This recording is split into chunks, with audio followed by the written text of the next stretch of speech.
Good evening, everyone, and welcome to tonight's event, where comrades from Ukraine, Russia, and Belarus will raise their voices and share valuable information and opinions about the invasion in Ukraine and its sociopolitical background and context. After the darkness that fell over the planet for 2 years due to the COVID pandemic, a Cold War fog covered the globe through warmonger states that tried to reshape the geopolitical field and reconfigure their power tensions in the global political checkerboard. The effort of the Ukrainian government to enter the NATO alliance was the adequate excuse for Putin to unleash a blitzkrieg that's devastating Ukraine for 3 weeks now in the name of the protection of the Russian speaking minorities and the elimination of the Nazi infiltration in the country.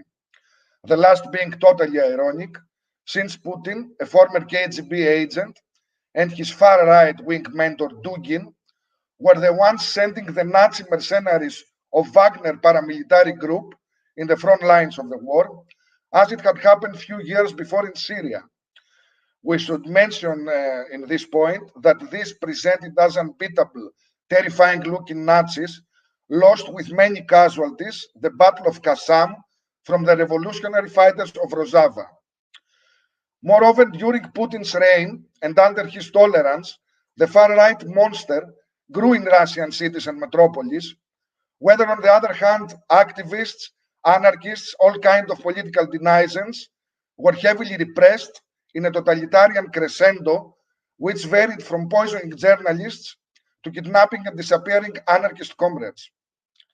This rigid, fear-based regime stepped on the militarized background of the Russian society to ensure that Putin would achieve the majority's acceptance of the war, or at least their silence, allowing him even to say that everyone opposed will be crushed like flies.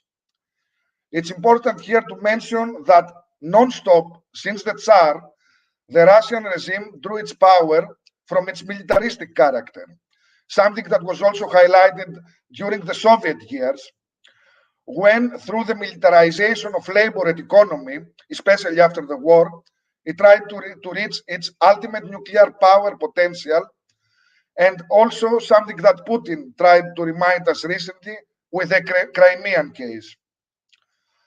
The Great Father, either if it is the Tsar or Stalin or Putin, keeps on haunting the Russian society, which, like a helpless child, feels that any effort to participate and change things would be in vain in front of the Padre Padrone, and therefore it falls for the stereotypical nationalistic tricks or follows the sound of silence. Bearing in mind how crucial the mobilization of the Russian people would be for the ending of the invasion, the heroic pictures of demonstrations in the Russian cities reveal a glimpse of hope. It magnifies the question how this could be empowered both internally and externally through a global interactive prism. More crucial, though, is the reality that the people of Ukraine have to face. A reality where distraction, displacement, and despair are the main elements in a living nightmare. It is very important here to say that, of course, not all Ukrainians are Nazis, and most of them, like in every war, pay the heaviest blood toll and pay the price that for the rest of their lives they have to be defined with the horrors and the empty look of someone who has stirred the abyss. It's true, though, that after the events in Maidan on 2014, the neo-Nazi and nationalistic militias grabbed many state positions and dictated an ultra-nationalistic agenda which demonized communism and generally the left and targeted the Russian population of Ukraine.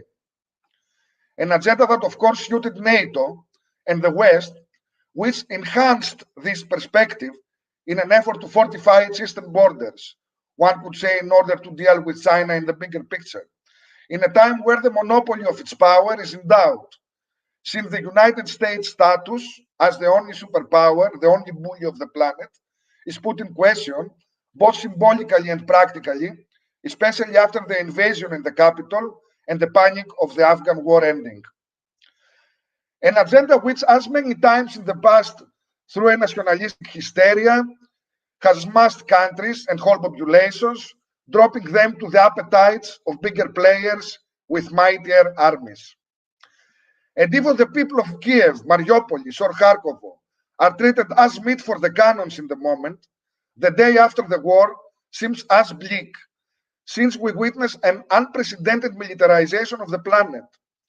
Even the great post-war taboo about the rearmament of Germany is overpassed, backed of course by the markets, who also want to spread a safety net for their existence.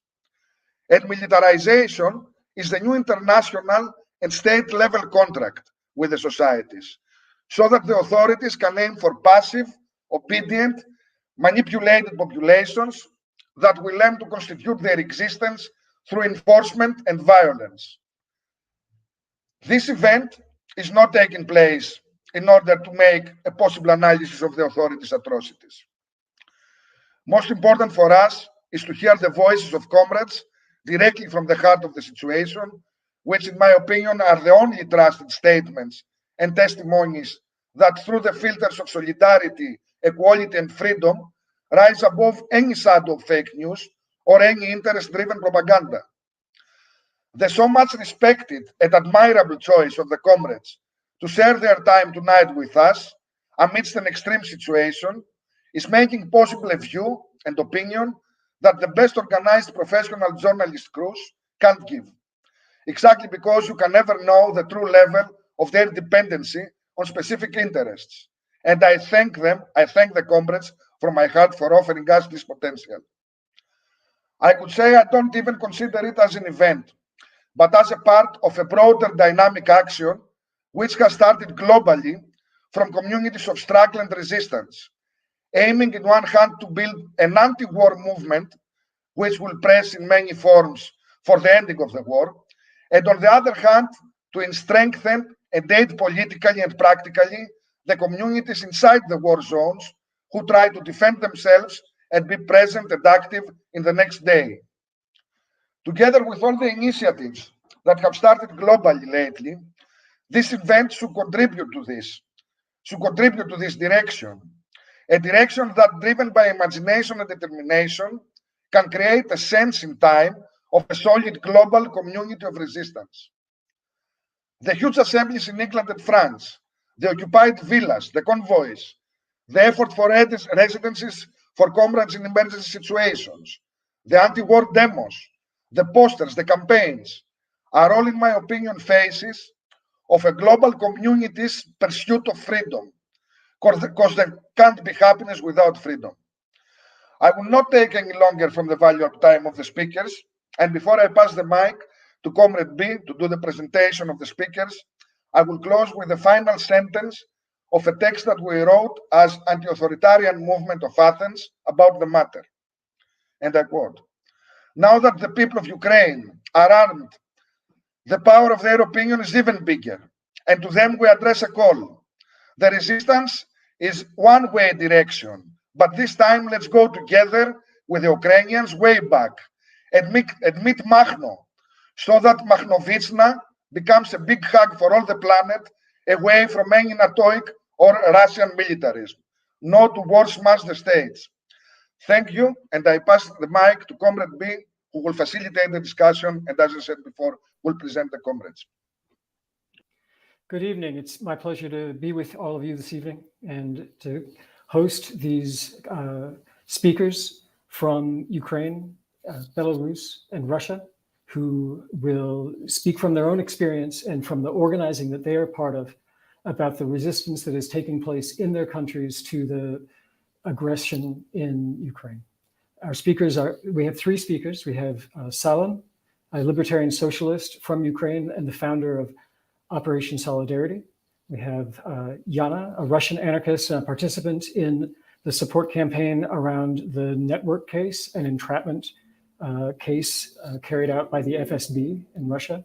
And with Yana, we have Dmitry Okrest, a journalist and a researcher in post-Soviet studies. And then finally, from Belarus, we have Ivan Taratuta from the anarchist Black Cross of Belarus. We're going to begin with the presentation from Salam, speaking to us from Ukraine. And welcome, Salam.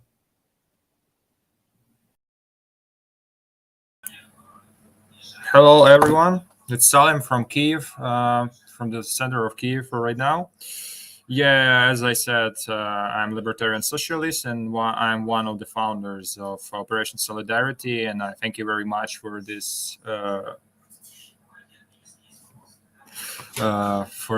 possibility to take part in this meeting. So, yeah, first of all, I want to tell more about what is Operation Solidarity. And Operation Solidarity is a volunteering organization that was made by anarchists and libertarian socialists. And we got like three basic aims. The first one is to help for our comrades, like anti-fascist, anarchist, libertarian, and anti-authoritarian activists who are standing against occupiers with arms. So we are helping them in any way we can do. Like we're trying to buy bulletproof vests for them, helmets, any kind of needs, and so on. The second aim is to help for refugees from our community, like anarchist community, and also to their families and other people who are the most active in these events. And the third aim is to protect and in some way to save our community that has appeared before. For this like 8 and more years, even more years. Yeah, and we have some connection with resistance committee, who's maybe more not interesting, but just a moment, sorry. More famous. Yeah, more famous in these conditions, more known in these conditions. And so this is some kind of net or federation-like structure that connects different groups, different units, and different individuals who are taking part in these events, who are fighting against occupiers with arms in their hands. So yeah, we are working with it too and helping them in some way. That's it. Yeah, so I want to start my presentation from some kind of retrospective from 2014 to like this kind of invasion and tension of the last few weeks. So yeah, in 2014 we got a coup, we got an uprising of people. So we got the pro-Russian president who was changed to some neoliberal politics instead by people. And they just used the situation to get their power and to become like presidents, and to get their power and to get their benefits, to get their profits. From 2014 till 2017, I think the anarchist movement was very underground, because we have a strong domination of like right wing of fascist Nazis on the streets, and it was really quite badly. But till 2017, like all the most radical Nazis, fascists, and right wingers, they got repressed, or they got to the jail, or they got outside of the country, or they were even killed by like special forces of Ukraine, or by their comrades, and so on. So about 2016, 17, our movement become a little bit more organized, and much more people become like all together, acting all together. So till 2022, till these events, we had quite good organized, not movement, but some kind of community in Ukraine. There were a lot of people with different like professional skills, knowledges, connections, and so on. So yeah, we got some infrastructure, we got some organized structures inside of the community or kind of movement and so on, but still not the real movement, I think. So not much people, but quite well organized, and like we got something to show, if we can say in this way. Yeah. So yeah, talking about the war and talking about the things that happened last few weeks. So before, like every year, we got all these kind of trainings on our borders with Russia and Belarus. Like every year, twice or three times a year, we got this news like, oh, Russian troops, they are on the borders, it's kind of tension and so on. So maybe from 2018, 19, a lot of people, they just got tired with all these things, and it's like in this fairy tale about the wolves and the boy that called, oh, wolves, and like everyone is watching where wolves coming to fight them back, to defend their property or whatever. I don't remember this fairy tale, in fact, but I remember the sense of it.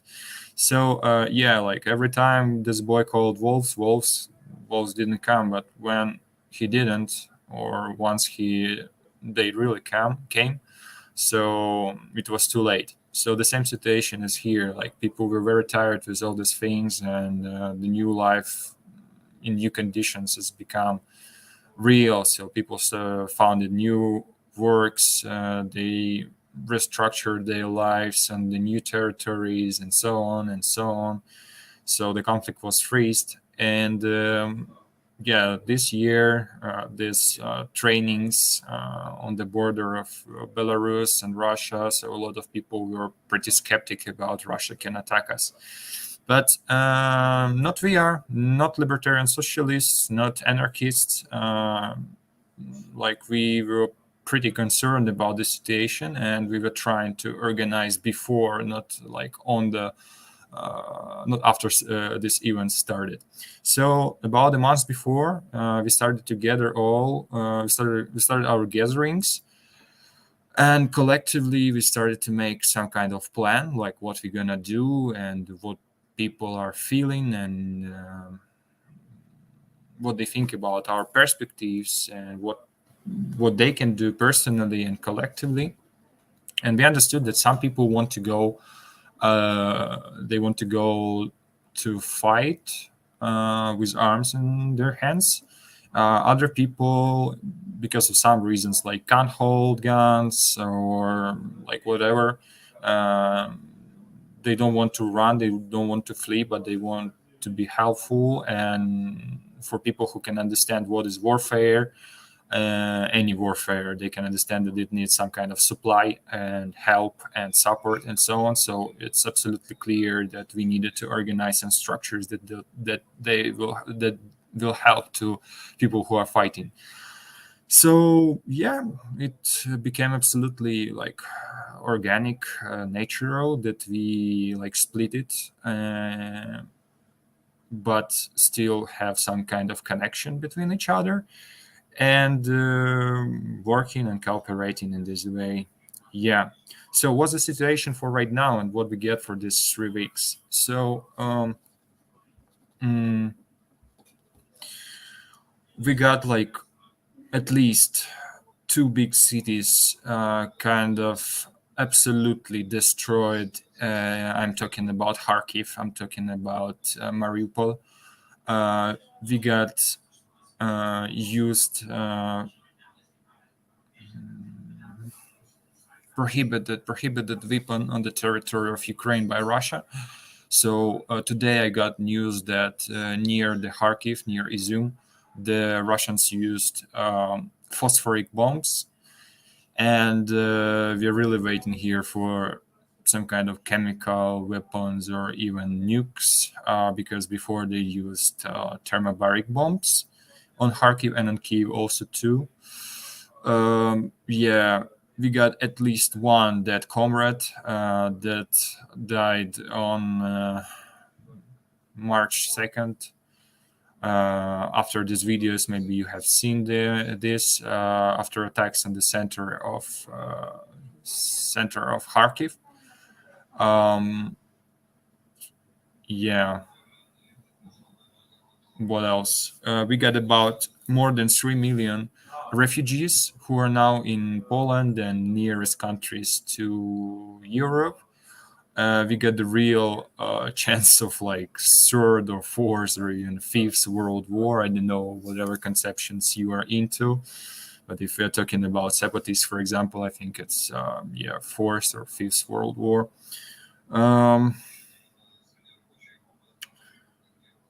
Yeah, what else to say? A lot of people are dead. A lot of destruction. We are sitting in our headquarters in Kiev, and it's shelling outside. Like in our area, it's pretty safe, pretty okay. We can walk on the street and so on, but we can hear a lot of like shelling is falling down, and in the suburbs of Kiev, they are destroyed, and a lot of people are fleeing. And also, we got some kind of expedition to the western part of Ukraine, to Lviv and other cities. And we were interviewing and talking with refugees from Irpin, from Brovary cities, and so on. And that's really horrible, because it's like same people as we are, and like yesterday we could go to a shop or to supermarket or meet them on the street and talk about anything, any stuff. But today they're refugees. They took their stuff, their things, their children, and they are fleeing, they're running, and they are distracted. They don't know what to do with their lives anymore. So it's really horrible. Yeah.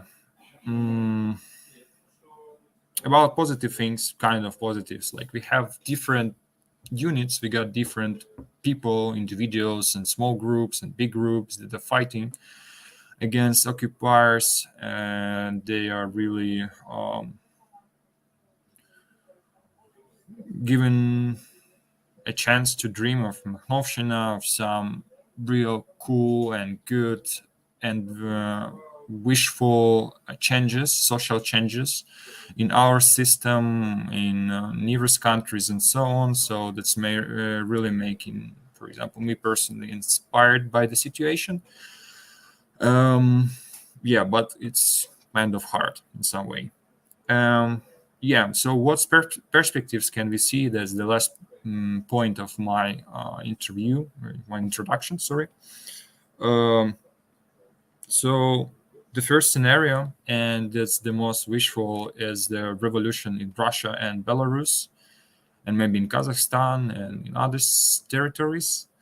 That really would be nice if those people will solve the problem in the whole region by this way. If they will make some kind of uprising, if they will overcome their dictators, not leaders, dictators, and that really would be the best way how we can solve the situation with Donbass, with escalation of the war here in Ukraine, and the situation in Belarus and in Russia. The second scenario is we can see, we have to say that Russians seems like they are losing this war, and that move was absolutely unrational. Like anyone has no idea like why they started this escalation, because like they're losing. There are a lot of people, there are a lot of vehicles. Yeah, they have a lot of powers and so on, but it's absolutely obvious that here in Ukraine, it becomes their coffin. Like we don't think that they have chance to occupy Ukraine and to win the war here. Seems like no way, because it's popular war. Like most of the people here, they're standing against them. They want to fight with them. They're willing to fight with them. A lot of people are going to territorial defense forces. It's kind of different from like regular army of Ukraine. they will to get armed, they will to fight back, they will to organize, and so on. So even if Russia in some way will occupy the territory of Ukraine, they will meet absolutely huge resistance of people who will do it in a guerrilla way, partisan way, and so on. Yeah, so seems like Russia is losing, and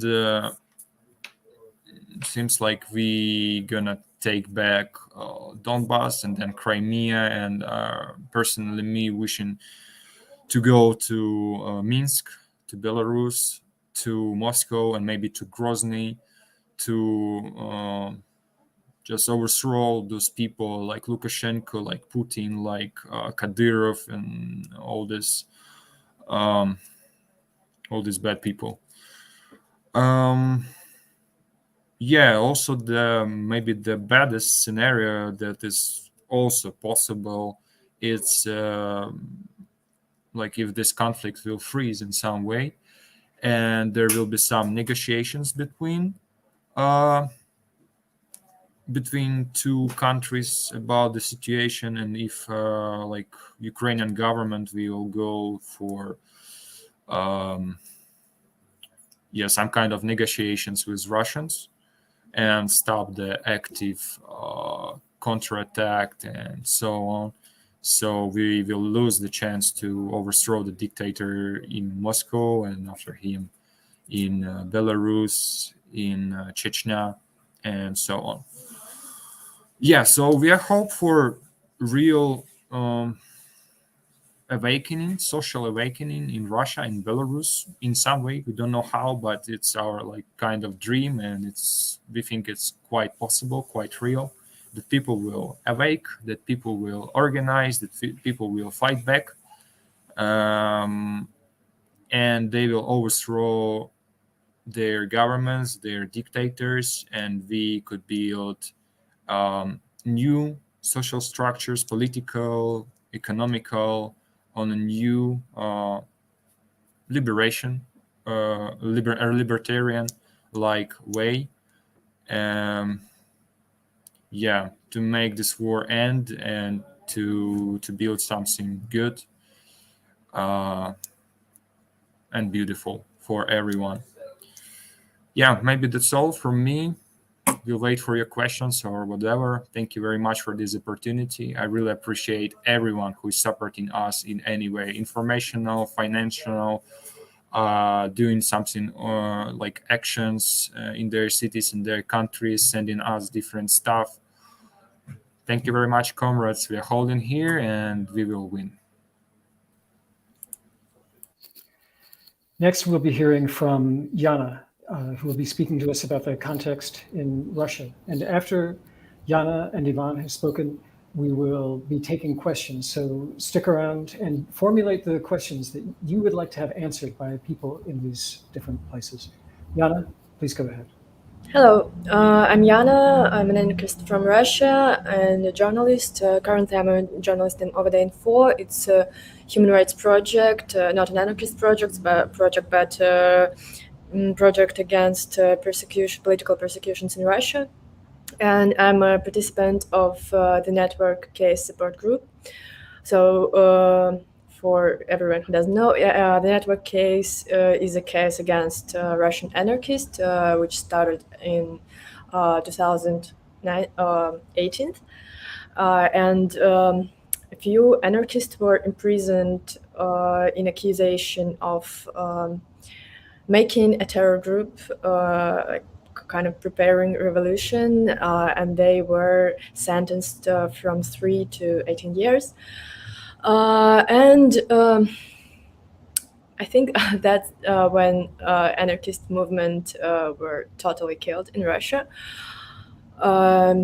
because many oppressions, besides the Network Case, were made against Russian anarchists, and the situation now is that we don't have any anarchist organizations in Russia, and many anarchists had to flee from Russia due to political persecutions. So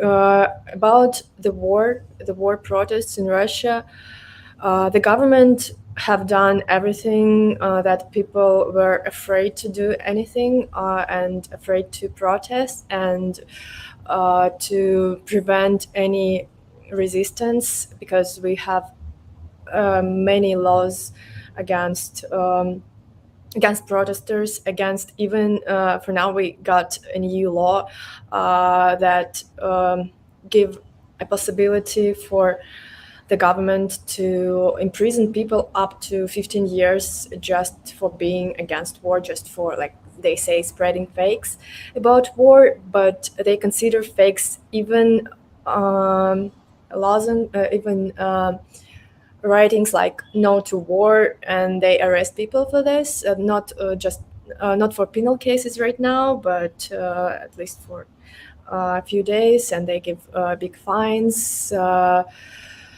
And in some cases, they almost torture people. So people try to protest, to go out on peaceful protests, but the police brutally detain everyone, and we got about 15,000 detainees for the last 2 weeks. And people are very demotivated, I think, and because they got detained for everything, and they don't see what they can do to protest, because obviously peaceful protest doesn't work to prevent war or for anything. And there was only one case of like illegal action when a girl threw a Molotov cocktail towards two policemen, and she was arrested and imprisoned for a couple months for now, but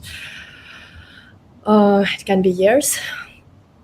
And speaking about anarchist protests, as I said, unfortunately, they've killed an anarchist movement a few years ago, and they gradually increased their oppressions against everyone who is against state, who are against Putin. So there are not many anarchists left in Russia, and no any organizations, as I know at least. And some anarchists just they take part in anti-war protests, but not as anarchists. I think just as people who are against war. They don't do any particular anarchist actions. So they just go on streets and they just make some banners. And many of them, as many other people, escaped from Russia, and they try to at least help people, to help Ukrainian refugees to move somewhere. They help Russian political immigrants to escape from Russia. But yeah, there are not many things they can do outside of Russia and inside of Russia as well. So what else to say?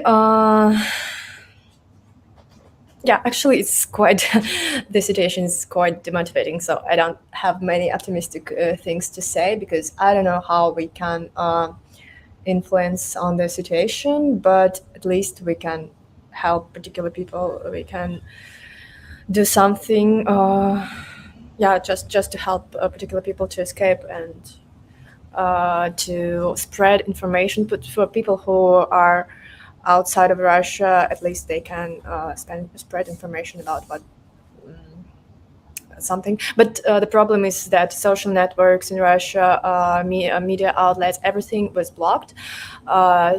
We still can use, for example, VPN, but they also getting blocked. So with information, there's also a problem.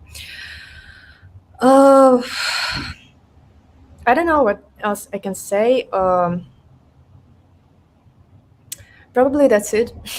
Sorry for this pessimistic story, but yeah, I'm up to answer questions. That's it. Finally, we'll be hearing from Ivan Taratuta from Belarus, a member of the anarchist Black Cross Belarus. And after Ivan speaks, we will be taking questions. So as I said, formulate the questions that you have for people in Ukraine, in Russia, in Belarus, and we'll have an opportunity to have a discussion afterwards. Thank you. Go ahead, Ivan. All right. Thank you very much. Right. I think for me, what is important here to start talking about that the situation in Ukraine was developing for quite some time from all around the places. And I would start with actually like going back the history of Belarus.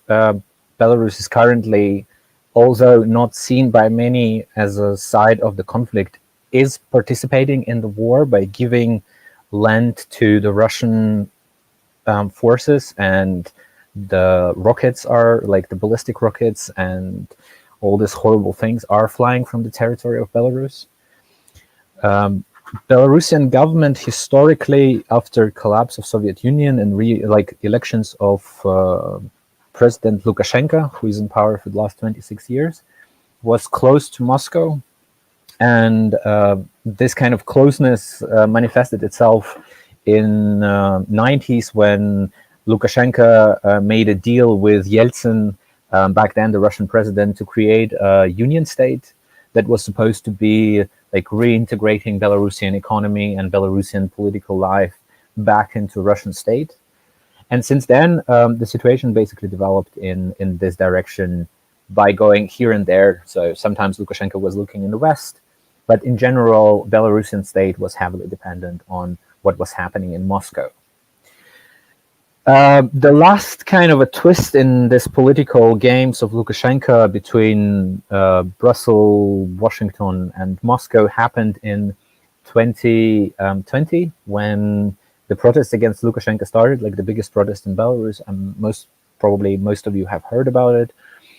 And those protests created a situation which basically pushed Lukashenko in hands of Putin, as only Putin was kind of up to support Lukashenko after what he did to the society during those protests.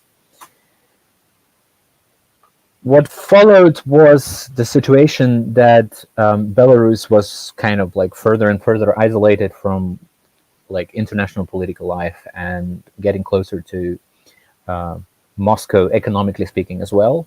But support of Putin for Lukashenko didn't come from nowhere. So it was not like, oh, you're my friend, so I'm going to help you. But rather, Putin made it clear that the help that came to stabilize the Belarusian dictatorship had its own price.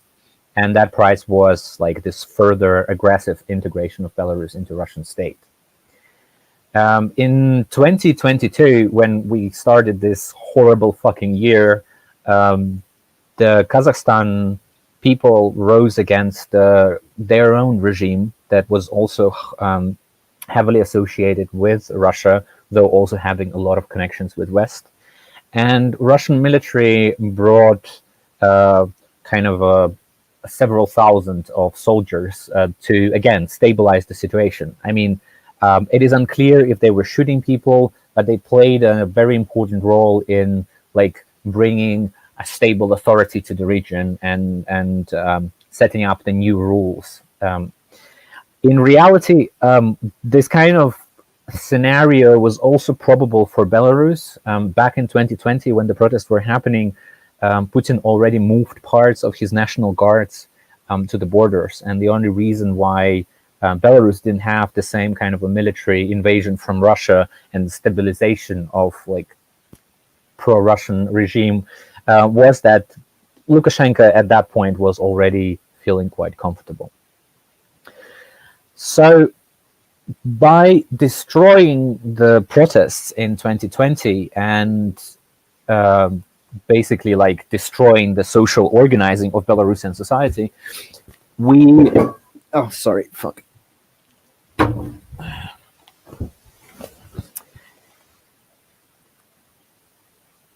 came to the Belarusian society that is incapable of pushing back in any way any kind of social pressure.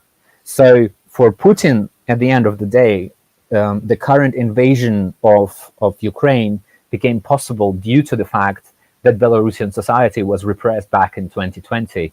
And now he feels pretty comfortable in what he is doing, understanding that there will be little resistance from Belarusian society. And this is like coming together with the fact that hundreds and thousands of people from Belarus fled in 2020 and in 2021. And the repressions, though, like 1.5 years later since the protests, repressions against the people continued. Even for those who participated only back in August 2020, the cops are still coming and like harassing people and so on and so forth. So Belarusian society currently is kind of like from one side completely repressed, and from the other side, the Belarusian state is like leaning towards Moscow with more and more steps of reintegrating Belarus into Russian state. And you can see through speeches of not addressing Putin, but Belarusian Lukashenko's president, you can see that there is a lot of happening. Lukashenko is normally speaking a lot of bullshit, but in last like weeks or months, he was talking about returning Ukraine to the Russian world and to the Russian Orthodox Church and all this bullshit. From one side, like just filter it, right? But from the other side, we understand that all this comes from the conversations that he had with Putin and with Nazarbayev and Tokayev in recent months. And all of this is just basically showing that in the region, these regimes are becoming way more aggressive into basically destroying any dissent and not caring about their isolation from the rest of the world or whatever. And this becomes like a really important political struggle for them to establish themselves in the region as kind of whatever Putin sees himself on his fucking horse and riding without a shirt. Talking about the anarchist movement and an anti-fascist movement, back in 2020, anarchists, though not really big part of the society, played an important role in it, an organizational role in the sense of like people participated in the protests and showed that there is a possibility to organize on horizontal level without like big leaders, without, I don't know, a president who will bring into the bright future. And this affected the way people were organizing for like months with neighborhood assemblies setting up as a part of this democratic horizontal way of protesting against Lukashenko. And of course, participation of anarchists in the protests and clear understanding of the political police of the role of the anarchists brought a lot of repressions. Currently in Belarus, there are over 25 people sitting in prison, anarchists and anti-fascists. There are, I think, several, I'm most probably like 100 people or something like that who fled the country in the last years. And again, the repressions against the anarchist and anti-fascist movement continues against those who dare to stay in Belarus. So comrades are continuously getting arrested for a short time arrests or a longer prosecution. We had quite rough prison terms for our comrades back in at the end of 2021, when a group of 4 anarchists were sentenced on terrorist charges for burning like a couple of Lukashenko's state infrastructure. And they got like from 18 to 20 years in prison, which is super huge for Belarus. And we are still waiting for quite a bunch of trials to happen. But in general, what we also saw since the beginning of war, that our comrades, as well as people who are considered to be political prisoners or the prisoners of the protest 2020, which are by now over like 2,000 people sitting in prison in the country of 10 million people, 9.5 million people. The pressure on those people started growing, starting from like simple jokes of the guards saying, oh, now the war times have come, so we got permission to shoot you dead, like to execute you, and ending up with constant like isolation, punishment, and attempts to isolate people completely from the prison population by basically punishing or threatening to punish social prisoners or like the general prison population for contacts with the political prisoners. So Belarusian government is kind of like not only pushing forward with this Russian world ideology of Putin, but also continues to put pressure on their opponents within the country without like clear understanding of what they want from that, apart from just completely breaking people up that they won't be able to come back to any political struggle in future anymore. Talking about like possibilities for changes in Belarus currently, we see that through sanctions against Russia, Belarus is also getting heavily hit, specifically like economical sector, and there will be most probably like in coming months huge economical crisis that can provoke big protests, but those protests will be not in any way politically, let's say, progressive, but it will be like a reactionary protest. How it will develop, nobody knows.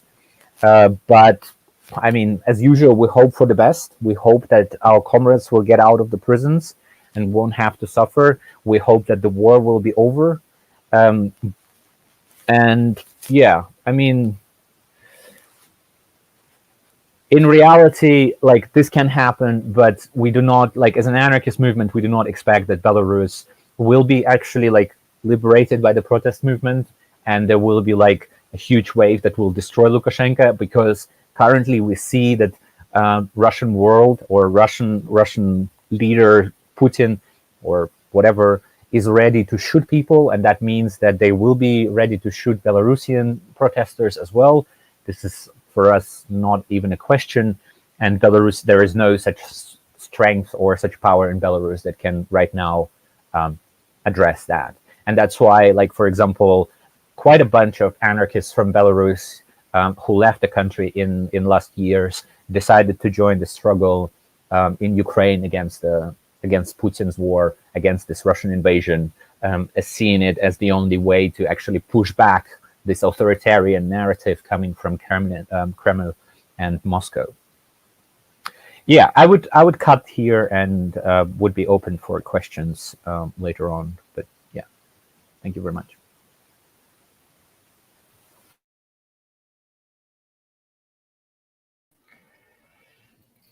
Those are the presentations from our three speakers, and now we are going to take questions. We're taking questions on the chat of the YouTube URL where this discussion is streaming, and please post your questions there, and then we can all answer them together here. So I'm going to begin with a summary of some of the questions that have been appearing on the chat already. These are the questions that everybody has been asking around the world. Salam, if you are ready, I think you should take this question first, but I also want to hear what other people think about it. The first question is, people are asking, is it the same thing to fight in a self-defense group organized by anarchists and to fight for the Ukrainian government? Are these the same thing, or are they different things? And what is the difference? I think it's absolutely not. It's okay. I have to explain that we had from 2014 we had the reformation of army, and from like only regular army we got this territorial defense forces, territorial defense units, and it's some kind of this anarchist close idea of territorial defense.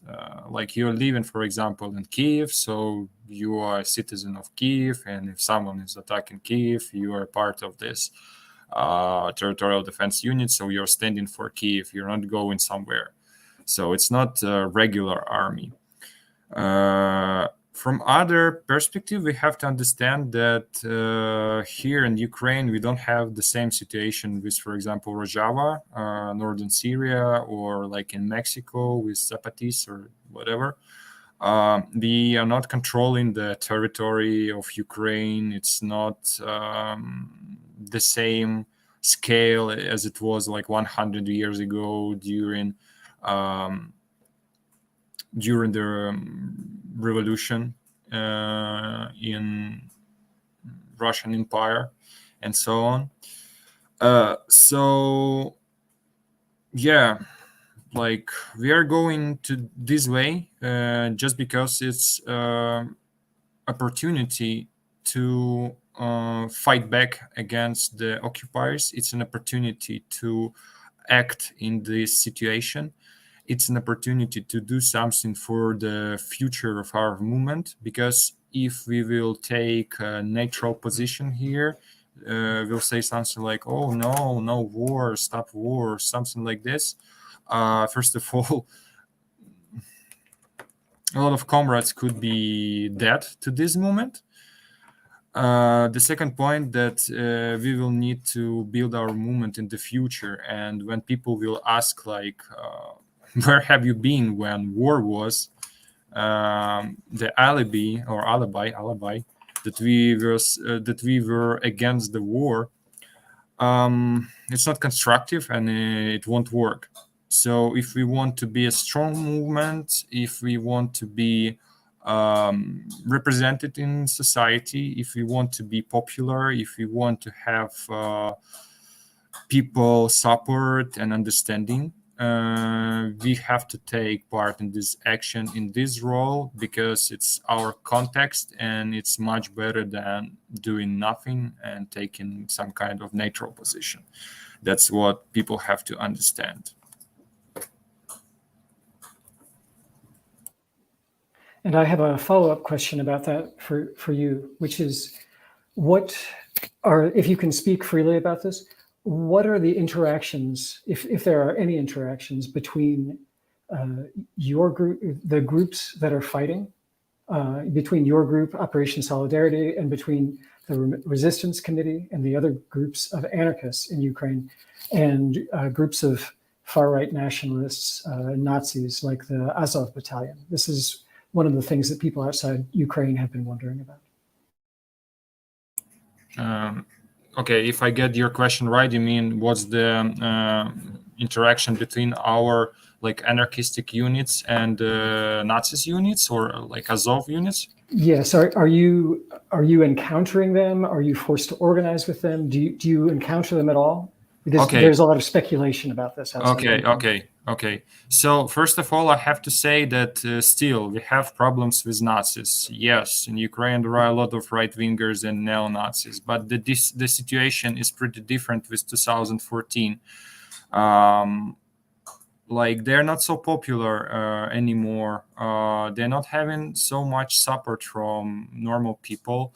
And the narrative for today, it's more patriotic. It's not nationalist one or Nazi one. So talking about Azov, the information that I have, that they still have some kind of core, neo-Nazi core, that coordinating their work, that affiliated with their party, National Corps, as I remember, and so on.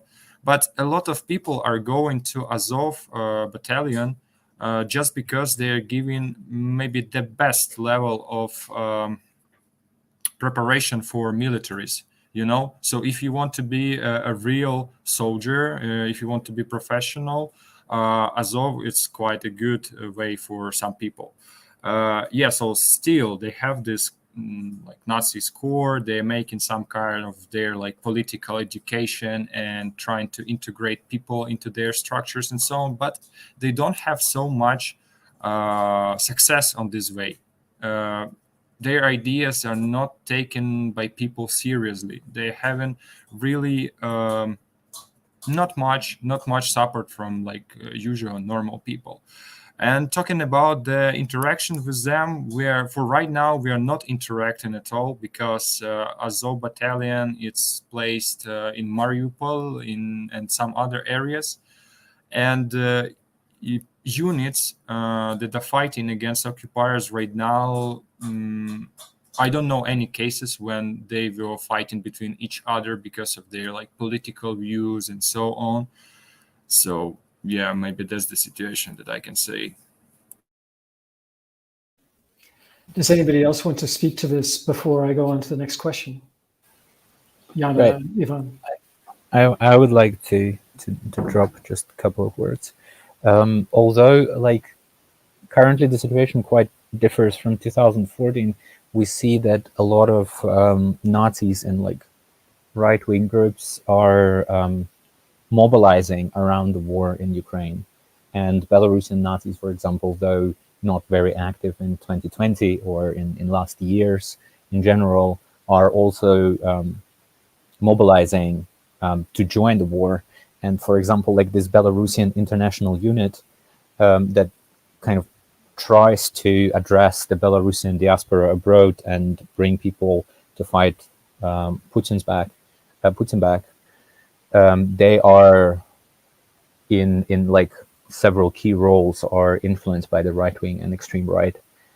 So those things are happening, and we see that with this attempt to use the war for mobilization, it is also the situation where they can grow their influence within Belarusian society, and I believe like in other parts of the world, to show that, look, Nazis and like fascists or whatever forces are capable of standing up to authoritarianism of Moscow.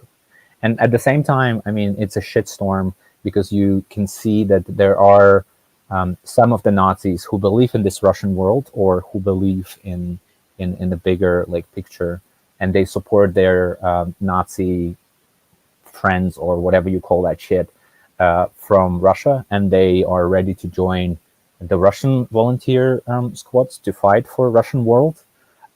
So this is like a huge mess and a shitstorm. So it's not only about Wagner and Azov, but rather like there are a lot of different Nazi, organizations all around the place.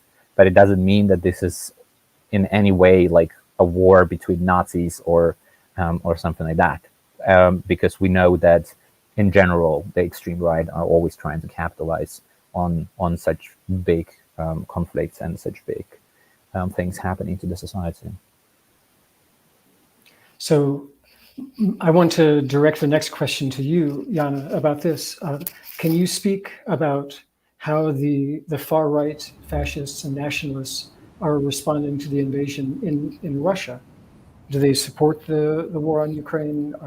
Are they indifferent? Are they having debates about this?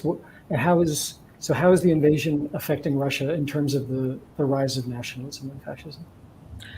Okay, the thing is, I think that not only anarchist movement were killed before, but right wing, extremely right nationalists too, and it's not very active now, and it got splitted in 2014 when a part of them started to support our Ukrainian nationalists, and another part supported Russian invasion to Donbass. And yeah, I don't see like huge activity of them and big support of Ukrainian. Well, I mean the war in Ukraine, invasion of Russia. Neither do I see them like being against it. So I just think they are not that active as they used to be before. Can I ask you a follow-up question then, which is what is the atmosphere among other people in Russia in regards to the invasion? What do other people have to say about this? Actually, it's difficult to say because we don't have many. It's difficult to measure because we don't have many surveys which would show how many people support the invasion and how many not. But even pro-government surveys don't show the like total support of Putin of end of the war. But as I see, many people who consider themselves apolitical, they now they're started to be against Putin. They started to be politically active, and there are a huge amount of people who started to go to protest. The first time it was the first time for them, and so yeah, I think many people got more political because they just can't be a side of it anymore because it started to influence their lives too. So yeah, there are many people who are against war, but I think mostly young people mostly are against war, and older people who watch TV, who believe propaganda because it's quite good, quite well done. So they're pro Putin and they support the war. I'm going to direct the next question back to Salan. And this is a question from the YouTube chat. You spoke about the hope of social change in Ukraine through this current fight. Can you say more about what changes you see happening right now in Ukraine, and what hope you think there is for anarchists that positive changes could come out of this horrific tragedy of the invasion? Yeah, okay. I just will give my personal example. For example, the months before I was, I have no job. I had no job for about 6 months. So yeah, I was searching for different part-time jobs and so on to maintain my life in some way. And I have to say that it was pretty difficult to live in Ukraine. And for right now, we have the situation when everyone and all the social forces, they are feeling and becoming and taking all their powers of their resources, on the maximum, on the top. So everyone for right now is not everyone. Okay, like a lot of people are not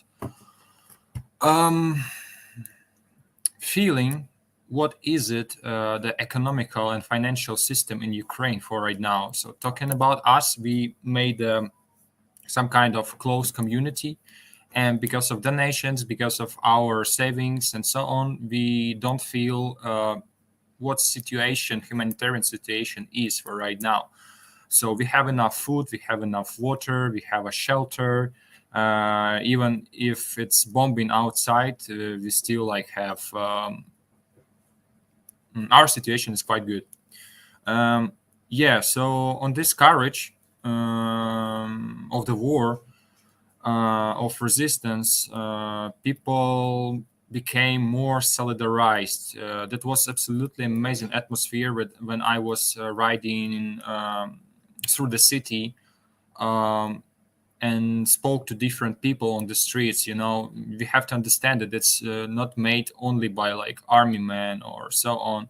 A lot of just normal, usual people, of workers, service people, and so on. They are on the streets. They're making barricades. They're making Molotov cocktails. They're preparing for defense and so on. And atmosphere was absolutely amazing. I haven't feel anything like this before. So my hope and my perspective, my personal perspective, that after war will end, they will feel all these conclusions of the war situation. Just a moment, sorry. Let's get started. Yeah, consequences. Sorry, all the consequences of the war events and so on. It's absolutely destroyed economics of the part of this country. A lot of people who lost their homes and we have to build a new one, and so on and so on. A lot of different troubles.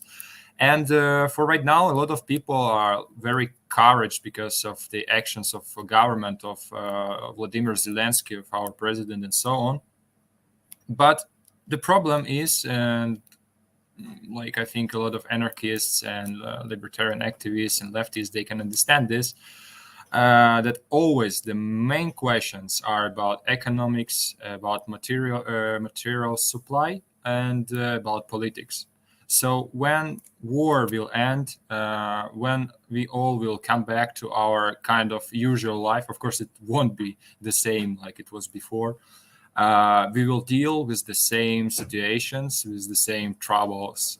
Can't find job, don't have normal infrastructure, corrupted government, politics with their own political, financial, and so on interests, and the class struggle, the social conflict, it will rise again.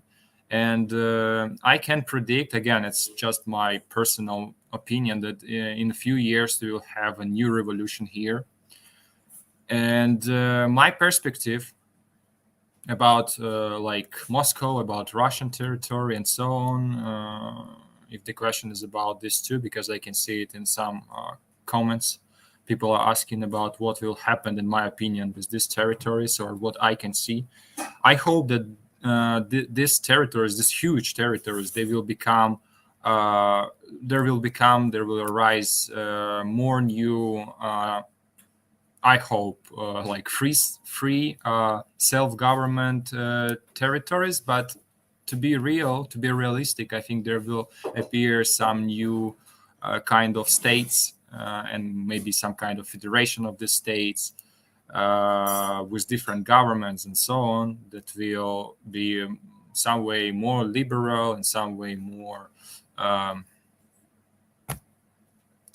authoritarian and so on.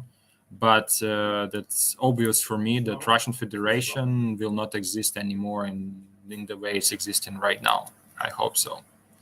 So yeah, 3 points. The first one, because of war, we can't see the political and economical problems, but they will appear again, and I hope for destruction and just a moment. Crushing of the presence system in Russia and Belarus. I'm going to ask a question to Ivan, and then I'll ask a couple questions to all of you. So the question for Ivan is there any hope that the protest movement in Belarus will eventually be able to topple Lukashenko? What would it take for this to be possible? I want to be optimistic and say that, yes, Belarusian people in 2020 showed that they are fucking awesome. But I think in reality, what we've seen in Kazakhstan and in some other cases where Russia basically got involved to support the authoritarian regime and to suppress any kind of progressive movement, I can't see the world in which like there is a massive protest in Belarus happening and Belarusian people are like reaching for fucking freedom, and then Putin is saying and sitting in Kremlin and saying, oh yeah, sure, you are like deserving it. So for Belarus to be free, for Ukraine to be free, for Russia to be free, like Russia should be just destroyed in fucking pieces as a state, right? It shouldn't be existing as this huge, resourceful monster that is ready to absorb its neighbors when another authoritarian monster is just born and thinks that it's time to restore Russian Empire. So that's like a really important part, that this liberation movement is not possible without the end of Putin regime, but also without the end of the whole concept of the Russian world and the whole concept of this bizarre narrative that Russia has any kind of Russian state has any rights for freedoms of peoples all around the fucking world, and it can be this gendarme of the world and support further authoritarian regimes. Absolutely supporting. Great words. So the next question that I have is for all three of you. Now, people have been fleeing from Ukraine by the million. People have also been fleeing from Russia and Belarus as a result of this.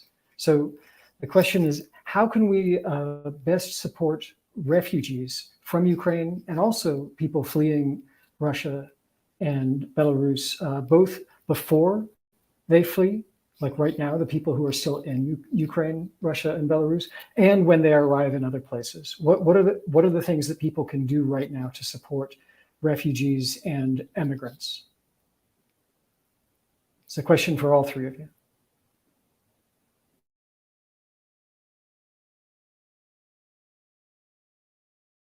But one of you should start.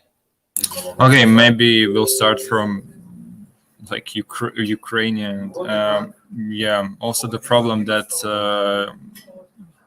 there here has to be my comrade who is in Poland right now and who is more experienced to talk about like refugees problems and so on. But yeah, because of inner communication problems and because of your actions, this person is not here and not speaking. But in my opinion, the first thing is shelter for them. The second thing is work. So a lot of people they need some place to set on somewhere, and the second thing is to earn money or to support people here in any way possible. So two things I think: it's normal shelters, normal conditions to live, and work.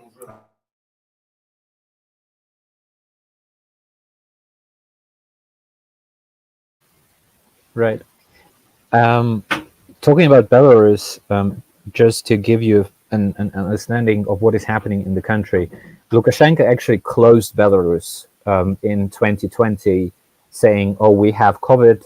So all the countries have this COVID measures that nobody is allowed to enter the country. In Belarusian case, people were not allowed to leave the country. So you need like an extra special permission to leave Belarus. And that is something that is preventing at least some of the people to leave. The biggest wave of, let's say, political migration happened in 2020 and in 2021 with quite big Belarusian diasporas set in Poland and in Lithuania, where there are quite a lot of infrastructures created for those people. So in general, like Belarusian refugees from Belarus do not really need a lot of solidarity right now in comparison to many other people. Talking about, for example, refugees that are passing through Belarus and were passing through Belarus in last years. You might have heard about this crisis at the Polish border. Those people require quite a lot of solidarity, and they are great comrades in Poland who are doing support work to actually help those people cross the border. And the same goes for Ukraine, that like there are quite a lot of refugees passing through that are non-Ukrainians, and they are also left kind of on the sidelines of this whole solidarity work, and those people should never be forgotten. I also would like to remind everybody who is listening that Russian state and Russian oligarchy and all this Russian elite have a massive amount of property and values and all the things that they have all around the fucking world. And in Europe, there are mansions and fields and I don't know how much part of Europe actually belongs to the Russian elites or Russian capitalist class, but it is massive. And some comrades already occupied something in London. I'm not calling for any illegal actions in public, right? But just to let you know that those properties are standing on the bones of people that are getting killed right now, and those properties should be used for supporting people who are fleeing the war, and those properties should be used not for empty houses and showing the wealth, but rather for solidarity between people. So that's another thing. And of course, money, just en masse, where if you have $5 or you got saved 20,000 euros in your stash in bank, this is the time to actually make a difference. Even if you wanted to get, I don't know, whatever you were dreaming about, people need your help. People need any help that they're getting. So just make those, sacrifices, because we are all in this time sacrificing a lot. And those people who are fleeing are actually leaving almost everything behind. And they need to build up from nothing. And you are the people who can help them. Okay, there are not many things I can add to what Salim and Ivan said. And firstly, yeah, it's financial support and shelters. And there are quite many people fleeing from Russia, mostly because they don't want to be a part of it. They don't want to live in a country that started a war. And also they are afraid to be drafted in the army. And many of them don't have remote jobs, don't have jobs outside Russia, so that could be help too, and some legal help in some legal issues, because with the Russian passport you can't go to many places. So that's it, probably. So my next question is, what can people do around the world to support the projects of the people who are speaking here today? And how can we support anarchist and anti-authoritarian organizing and movements in Ukraine, in Russia, in Belarus? Specific things that people can do and general things. I think after we publish this, the recording of this interview, we will include some links. But so talk about the specific projects and also talk about the general kinds of organizing that will help.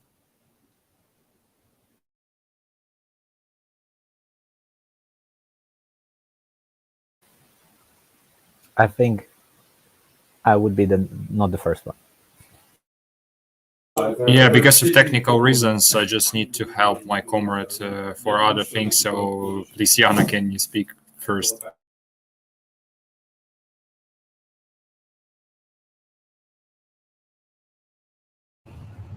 Okay, I don't know many ways to support the protesters, and people in Russia, activists in Russia, but I think it could be, okay, some people go and protest to embassies in other countries. I'm not sure it's an effective way, but at least it's something. And financial support again for organizations who try to help protesters. And that's probably, yeah, I can't think of anything else. And Yana, we'll be able to add some support links that people can use to send money to support arrestees in Russia after this? Yes. Okay, great. Sorry. Yeah, I can write it on YouTube. I will. Thank you. Very good. Ivan, do you want to go next? I would give words first to Salim. Okay, so the first thing, that how can you help us? I think that the best way for right now is to do something with property of a Russian oligarch or Russian affiliated mafia politics or whatever, because they have a lot of different property in Europe and USA and so on around the world. So you can do something with it, like whatever you want. The best way, I think, like if you're talking about Europe, it's to occupy, as our Britain comrades did, and to make this social centers for refugees or for political activists and so on. Maybe that's the best way for right now. The second thing, you can make the supportive events and informational events about the situation in Ukraine, about the situation in Belarus, in Russia, and about the perspectives. The third, and maybe one of the key moments, it's money. We have to, it would be nice if just like normal people, not only our comrades, support the movement financially or in other way. So yeah, it's a big aim, but pretty perspective thing to make events for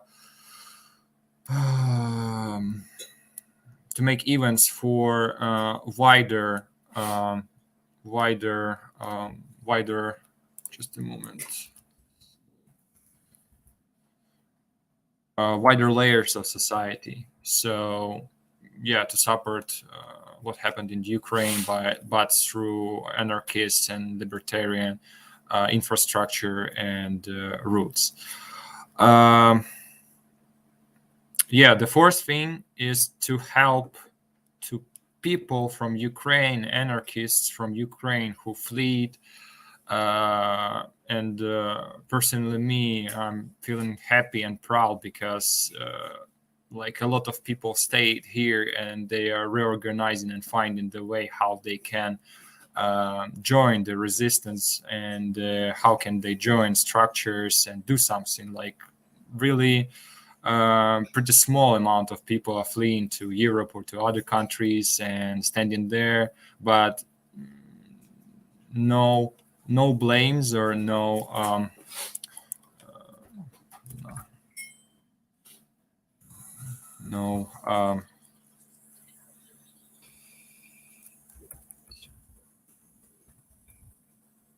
shame. Yeah, no kind of blame, no kind of shame to people who are in Europe, because I have a lot of comrades who are there, and all of them are willing to help. They are doing some distant work, they are organizing events, they are sending money, they are helping our structure in any possible way. So yeah, that's one more front of work. Yeah, what else? Sending or helping us to organize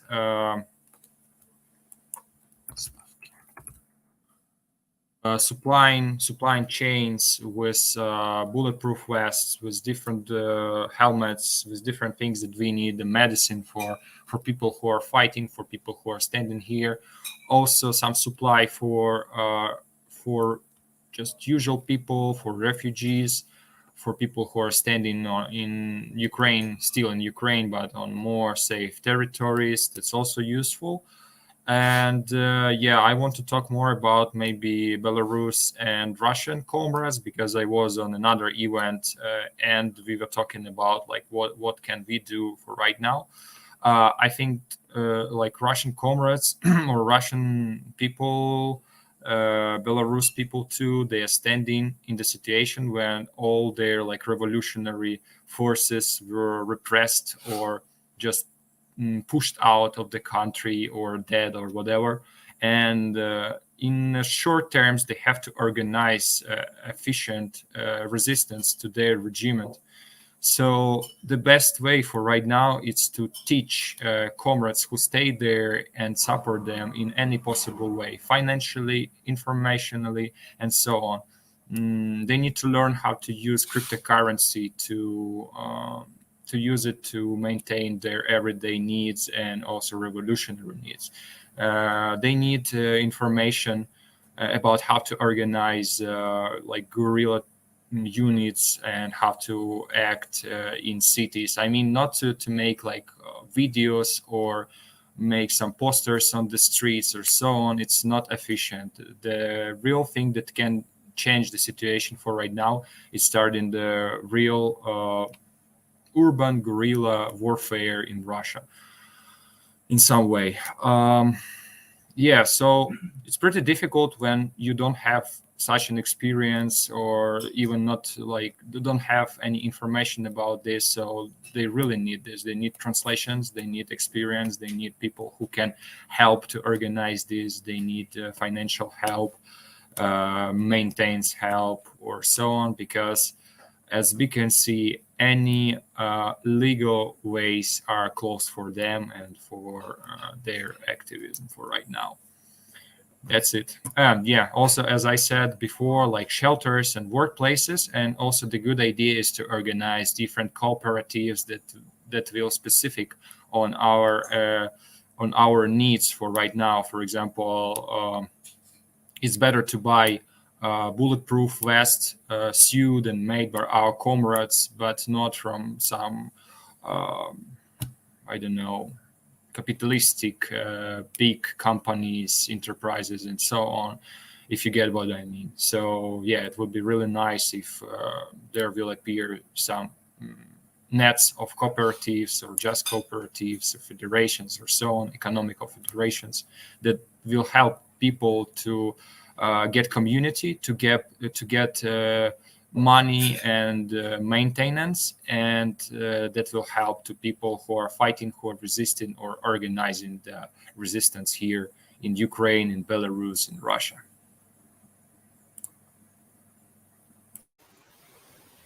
I think for me, what is also something very important, but sometimes is missed, not to be lazy.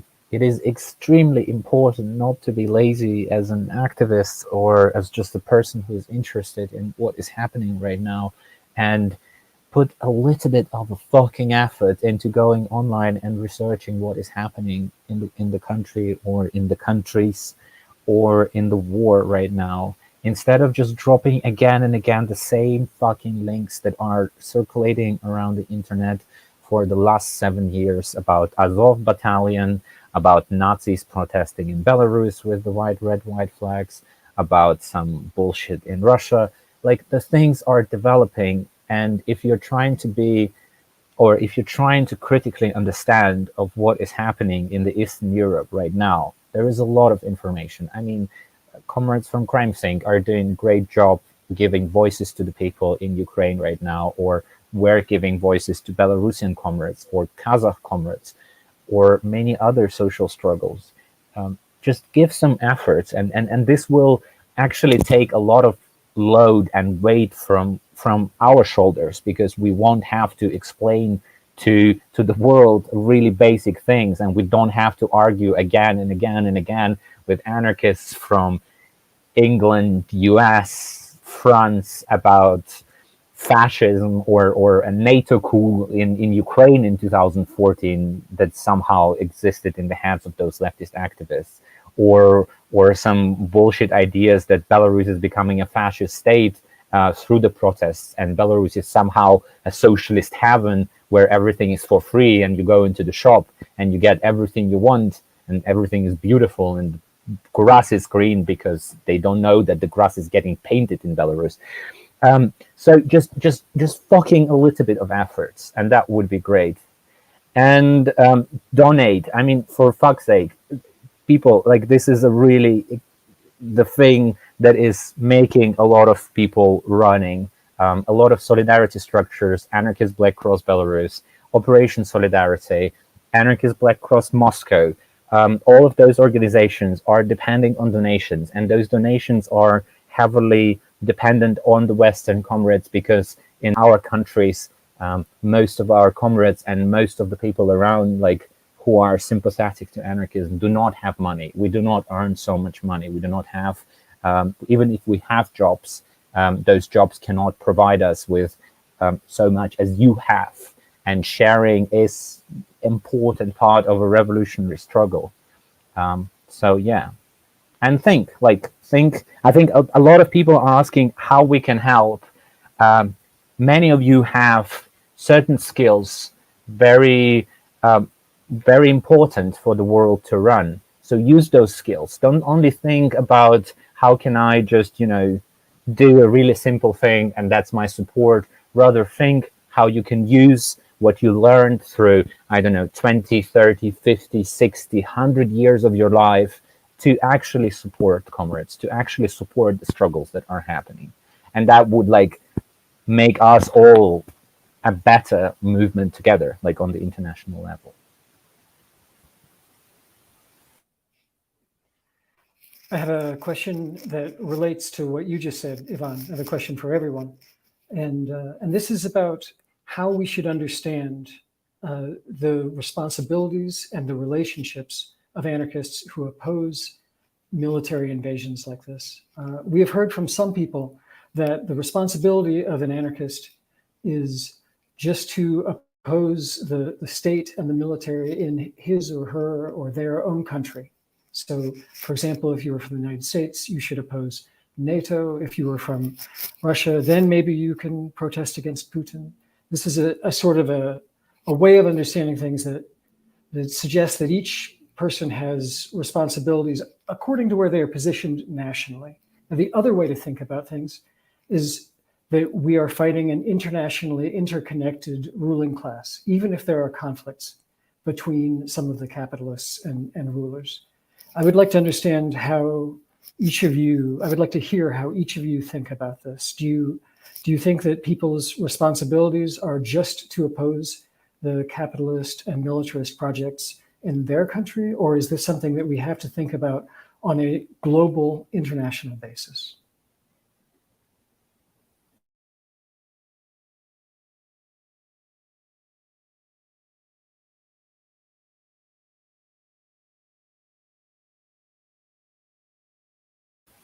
Okay, this time I will start. And I think for us in like Belarus, Russia, Ukraine, for very long there were no borders between the countries, especially for like generations that were growing up in the 90s and 2000s. We were like interconnected in a bizarre network of like anarchism, and this is also like transmitted itself in if there is a protest in Belarus, you would get anarchists from Russia and from Ukraine coming. And in Maidan in 2014, there were anarchists from Russia and Belarus. So we've seen ourselves in our struggle already in this kind of region interconnected. And we've seen that our struggle for freedom is not only about like one single state, but rather like we are trying to break this bigger machine that is oppressing us all. And I think sometimes the borders are becoming bigger when you have European Union and our part of the world because of the visas, because of the language, because of the other things. And this exists for sure. But it's an important part to give a lot of efforts into breaking those borders because we are born in national states. We tend to think about how we interact with the world within these national states. A lot of comrades around Europe right now are grateful that, Germany is not at war with Russia, or Poland is not at war with Russia. But we do not see it like that. We are anarchists and our comrades are dying in Ukraine, or our comrades are getting tortured in Belarus or in Russia. So there are no fucking borders. And I think it's really important to break those borders and, get further away from it and get to know the comrades and not, like the foreign anarchist movement in some other countries. Yeah.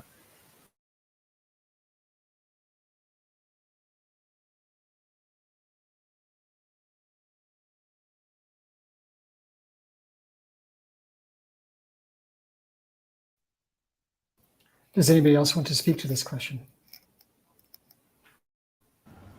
Okay, I think for Russian activists, Russian anarchists, it's it mostly about the protest inside the country, and it's difficult to say something about protesting against capitalism because when war is happening and other things become less important, and even anarchist context is not that important now, and what is important to stop the war. And that's probably it. I mean, I just don't know how it can be international for now. And of course, it's the help from activists from other countries is very precious. But mostly it's about what is happening in Russia and how to protest in Russia.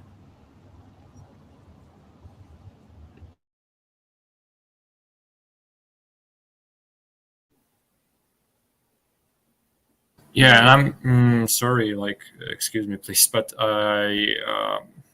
because I had to do more technical things. In the same time, when I listened to you, so I missed the question. So can you shortly repeat this so I could answer this? Sorry. Yes, of course. Some people in some parts of the world have said that in a situation like this, where there is a war, that anti-authoritarians or anti-war protesters should focus on resisting the authorities and the capitalists where they live, and rather than opposing Putin, for example. This is something we've heard from some people. And it seems that the alternative would be an international way of conceiving of the capitalist class and the governments of the world. So I want to hear how you think of this, and if you think that we have a responsibility just to fight fascism, nationalism, and the state and capitalism where we live, or if there's a global way to think about this. Oh, okay. So in my opinion, for right now, commerce from every corner of our world, we have to move and we have to develop in two ways. Like the first one is kind of ideal ways of we are fighting against capitalism and all this present system and so on, and we have our strategies like how we can overcome this, like to create a new economical system that will overthrow it. I mean, capitalism, a new political system based on participation and equal participation and so on, a new cultural field, a new social services or social services that will work in a new way, it's better to say. So that's the first way, ideal one, and we have to work on our places on these aims. But in the same time, we have to concentrate on the international needs. So the same old things that we had here in like Ukraine and Russia, in Belarus. Думай глобально, действуй локально. Like think globally and act locally. That's the same idea, the same recipe for right now, I think.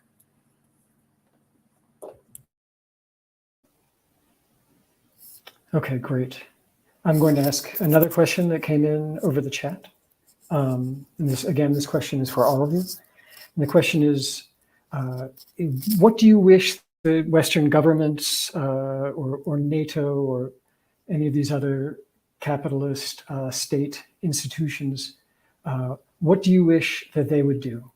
If you want them to do anything, if you have any perspective about what they should do at all.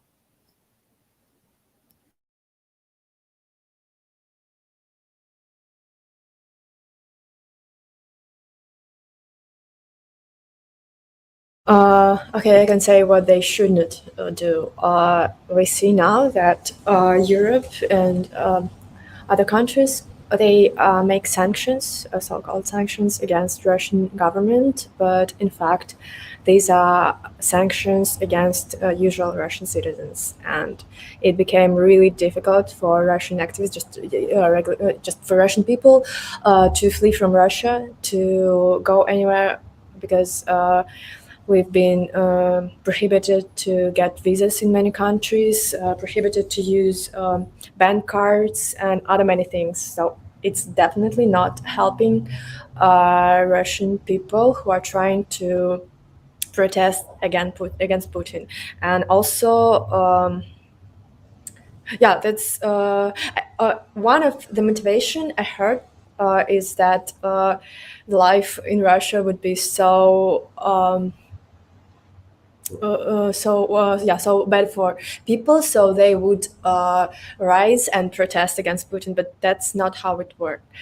It works because even when people want to protest, they don't have many options, and it's really difficult since government have done everything so that people couldn't do it and would be imprisoned for their protest. So it's not help from other governments. At least what they should do is, if we're speaking about sanctions, they could do something against Russian oligarchs, and they still don't do enough. They still don't do much. So they would that even oligarchs and high, like people in power would be, would be against everything what's happening, and to make, yeah, that's it.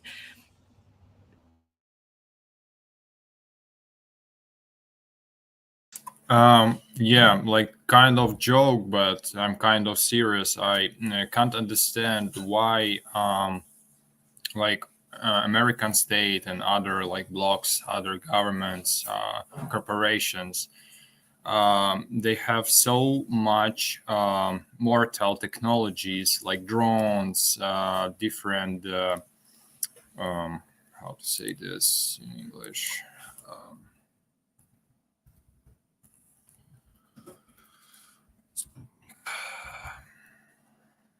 Yeah, satellites, different mortal stuff to kill people, like they do in Pakistan, in Rojava, in many different places in the world, but they can't fucking kill Putin or Lukashenko or other dictators like straightly by bombing them, or I don't know, something like this. It would be really nice, but they are not doing this. Yeah, from, for example, from Ukrainian government, from many people here, we can hear the claim to close the sky. That means that we need support from some systems that can block and destroy rockets that Russia sending every day on our cities, and like much people are dying here. So yeah, maybe that's the answer for the question: what should governments do for right now? So in fact, like I think we can deal by ourselves, but we need weapons and we need some more technologies to save our lives and to save our cities, our people, and yeah, the other thing we can do by ourselves. We don't need NATO or whatever here. And I would a little bit disagree with the comrade from Russia on sanctions, because for me, at the end of the day, if that's what it takes to, like, if economical sanctions as one of the tools can cripple Russian military machine as well, then this is a great thing. If Russian state will start collapsing economically, this will lead to the social and economical collapse within the country, that's for sure. And taking into account the corruption, it will affect the population. But for now, like for us outside of Russia, who are basically like experiencing the Russian expansion or Putin expansion, let's say like that, the destruction of economy of that beast is a really important part. And I think I'm not expecting a lot from the countries, like from the states, but for me, going further, like away from the sanctions to the point of the war, it would be really nice if they don't stand on preventing comrades who want to join the fight in Ukraine from doing that. So there are laws in many countries around the world that are banning to join the conflict in the foreign country. And certain countries already allowed that, but most of the so-called first world countries are actually banning their citizens to go to Ukraine in attempt to, I don't know, prevent further escalation with Putin or whatever shit they have in their head, thinking that there can be in any way de-escalation with Putin right now. So yeah, sometimes it would be good if national states don't stand on the way of this global wave of solidarity that is happening right now.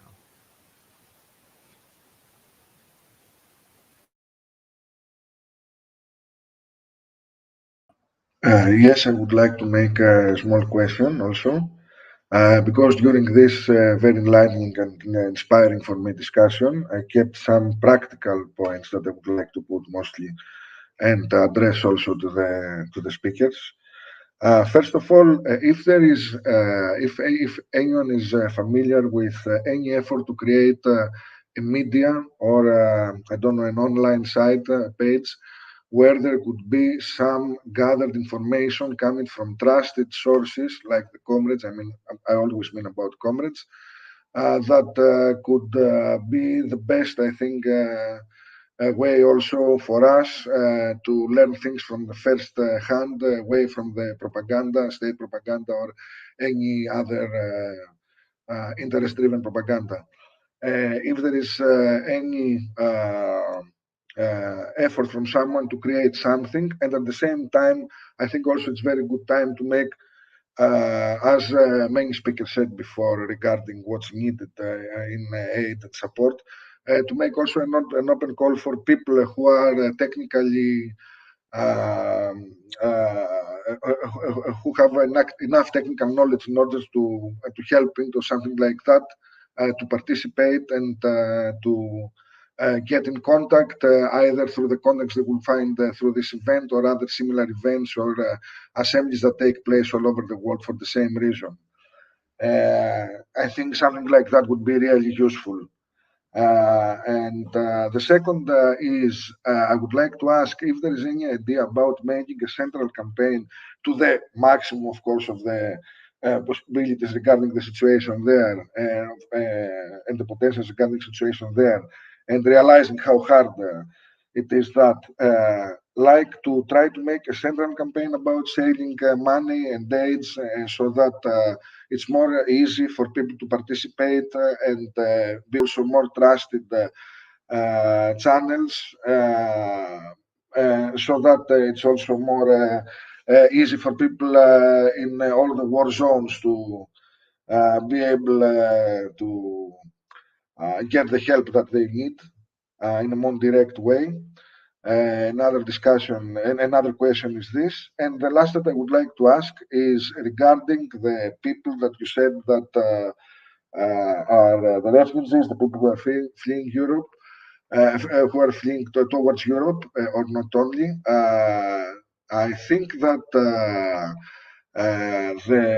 a situation like some residences from extreme situations of refugees that really need it in a specific time would be more than needed. And I think strongly that through the initiatives that are taking and big assemblies, like for example, I want to update, there is one next Saturday with collectives and organizations, Sunday, sorry, with collectives and organizations throughout Europe that they are trying to organize, and speaking about similar initiatives that could be taken towards this direction.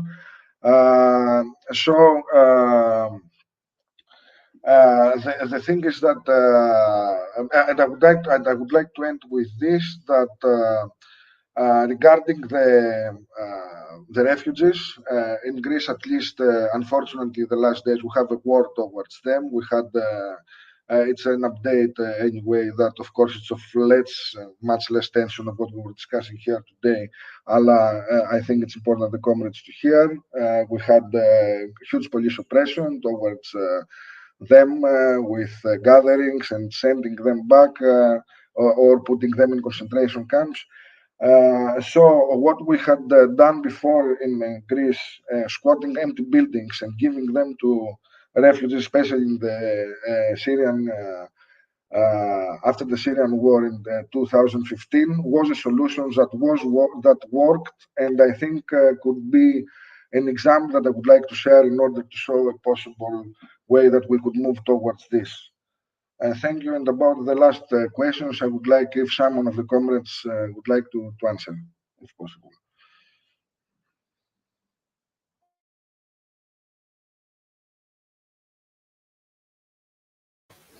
I think there were a bunch of questions that should be like a little bit wrapped up because it's hard to jump in after input.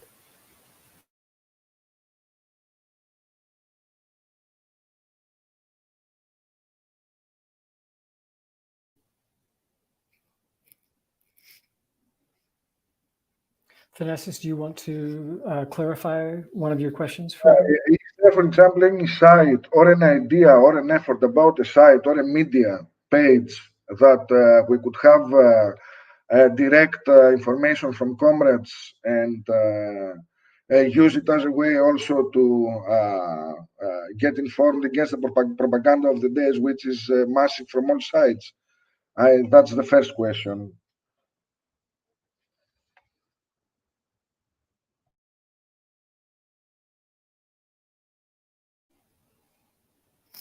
Having to do with all the three countries is this question, not only Ukraine. I can. No, go, Jan. Okay, so you asked about if there are media outlets or something from anarchist comrades, you mean, which gather information? Am I correct? Yes, yes, yes. Okay, talking about Russia, as I said, anarchist movement were almost killed. So not almost. We don't have any organizations. We have Autonom.org website, which is currently blocked in Russia, but there are still some things published. But yeah, there are no more sources I know, at least from anarchists, made by anarchists, but there are a few media outlets which publish, which are independent and publish precise information about war, like Mediazona and Meduza. I can also share the links after the translation.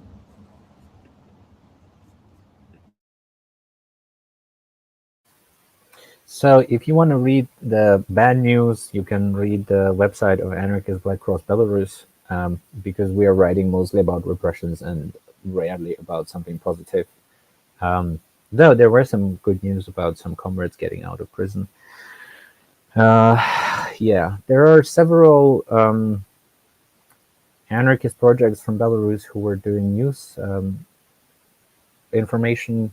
One of them is called Prameny, and that they are not really active in recent months, I think. But in general, like, yeah, some of the information from Belarus is coming out for sure. And during the protest 2020, I think some of you might have seen already like those news resources that were built with the movement together. Yeah.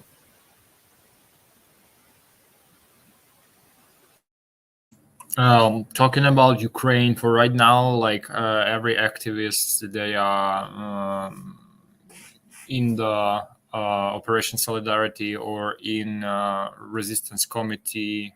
They join this and trying to do and act in these structures.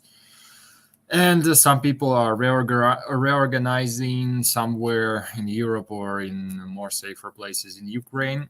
So for right now, we don't have any like informational resources that can show you the proper situation from like libertarian or anarchist point of view or lens or so on. And yeah, maybe the most active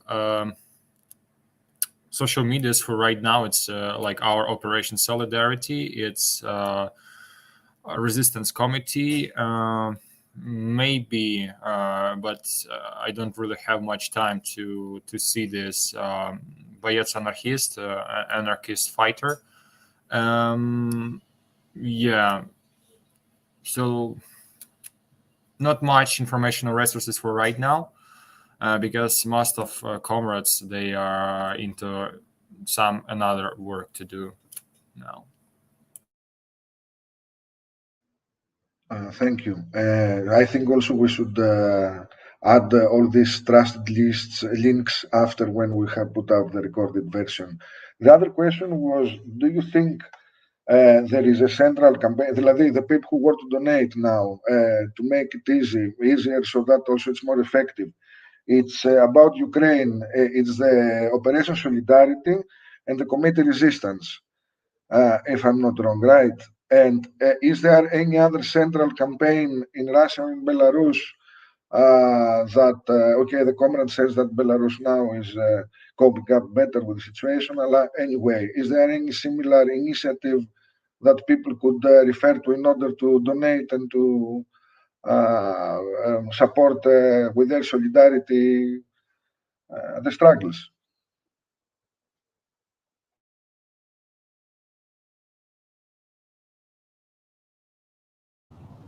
Okay, speaking about Russia, as I said, it's Ovoda-Info, which supports people who were detained and arrested due to protests against war, and Anarchist Black Cross, which helps anarchists who were persecuted as well for the anti-war protests. And that's probably it.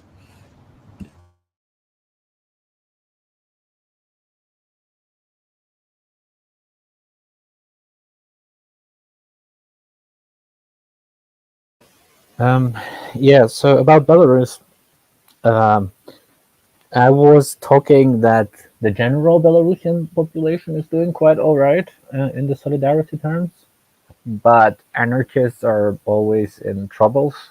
So for legal costs, we still need a lot of money for the coming courts and so on, and money are running out. And unfortunately, people are not really paying attention to what is happening right now in Belarus due to the fucking war in the neighboring country. So yeah, donate to ABC Belarus, please. Pretty please. That would help a lot to deal with the current repressions happening. There is also a campaign that is called BySol, which is like Belarus Solidarity. They are supporting a bigger like population, so they're not supporting anarchists or anti-fascists, rather like let's say general population that is met the repressions. And there is also an NGO that is called Spring 96. They are also supporting their own list of political prisoners, which include only part of prisoners of the uprising of 2020. But they're also doing a great job, where you can also donate to like the bigger part of the population suffering from repressions in Belarus.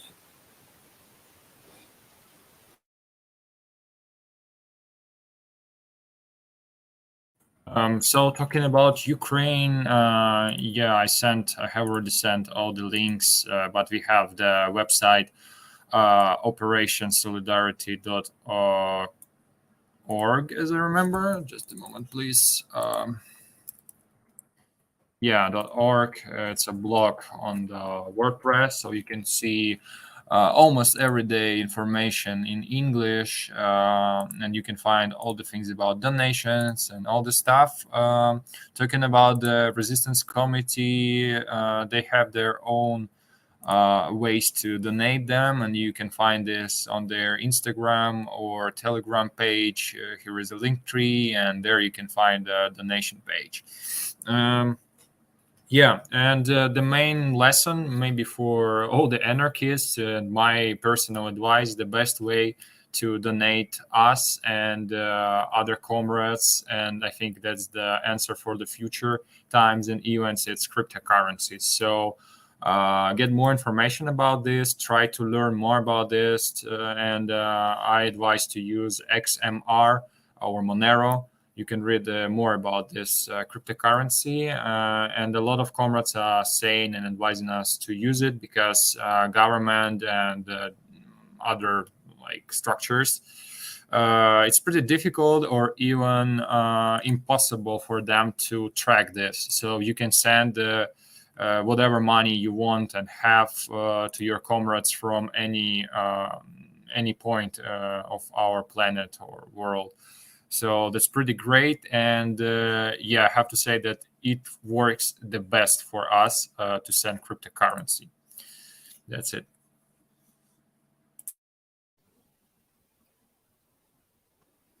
Okay, we are coming. Go ahead. I just thank you very much. That was very, I think, interesting, and I think maybe we could help towards these directions that the comrades asked now, and don't be lazy, as they said. It's very important. And I would like to close by proposing that the proposal of the comrades about the occupying the property of Russian oligarchs could be a common direct action in many European cities and not only globally.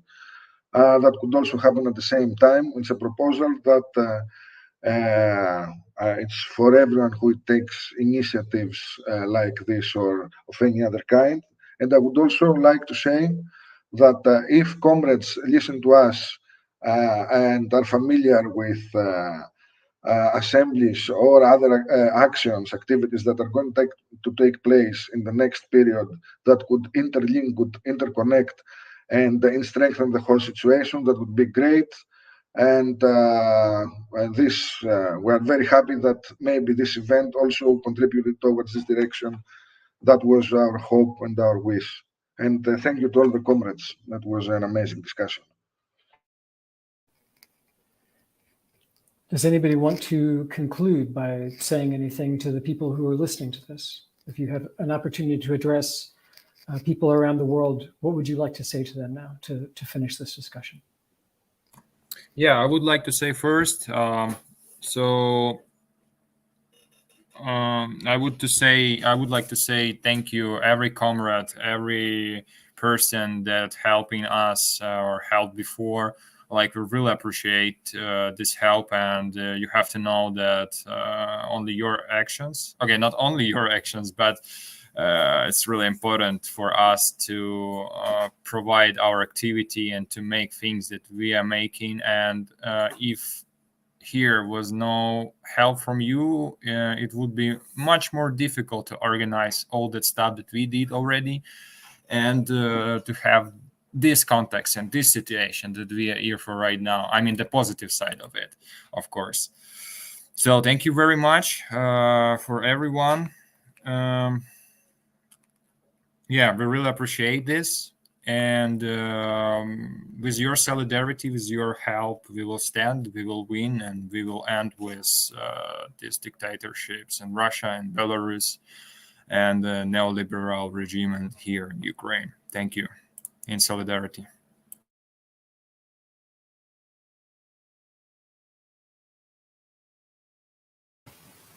I think what I would like to add is that it is only 17 March of 2022, and the last years were a fucking crazy shitstorm. And for sure, the social and economical and political conflicts are not going to stop and are going to escalate even more around the world in coming years.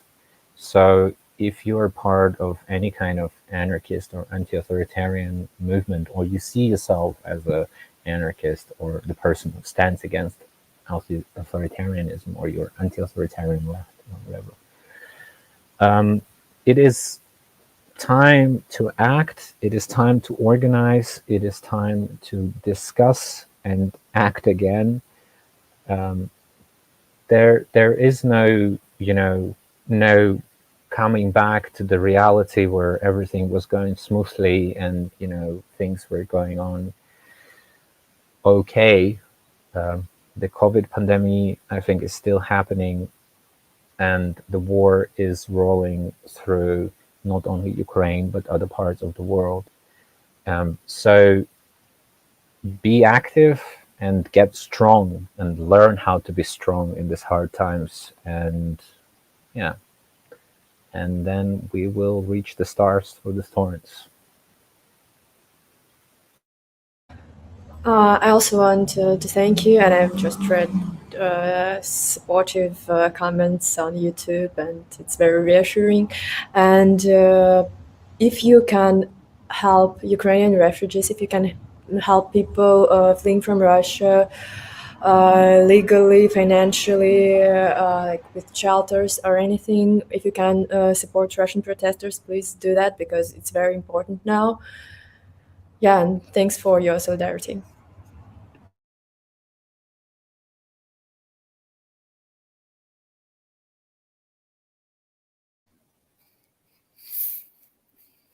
Does anyone else have any announcements before we conclude here? Thanasis or anyone else.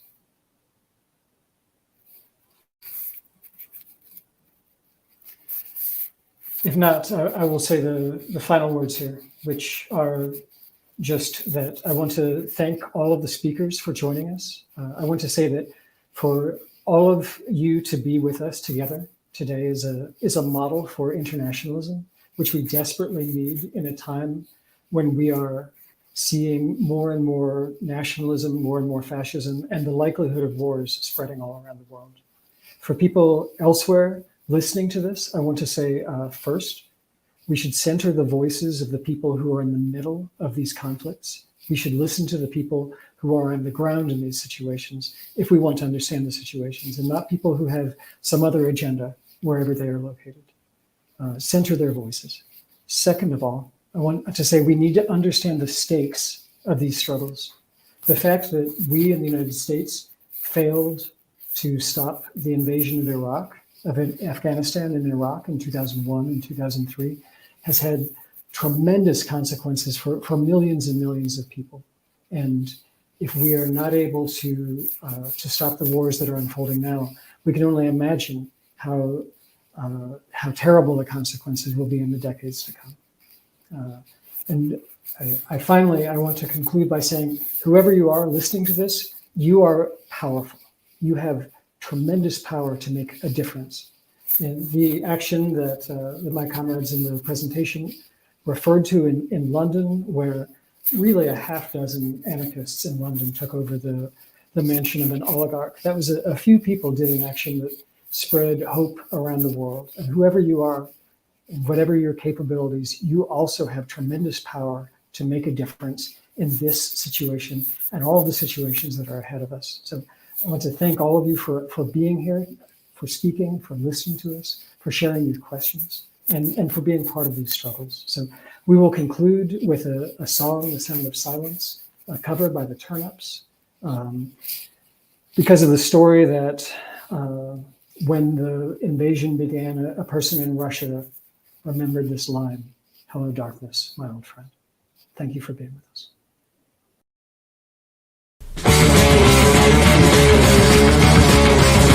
Hello, darkness, my old friend. I've come to talk to you again. Because I mentioned so softly then that it seems what I was prepared. And the vision that was planted in my brain still remains within the sound of silence. Here as the streets I walk alone, the narrow streets of cobblestone, beating the halo of a street lamp, and the new color to the cold and damp. When my eyes will stab by the flash of a neon light, split the night, and that's the sound of silence. In the naked night I saw 10,000 people, maybe more. People talking without speaking, people hearing without listening, people writing songs that voices never share. Will no one dare disturb the sound of silence?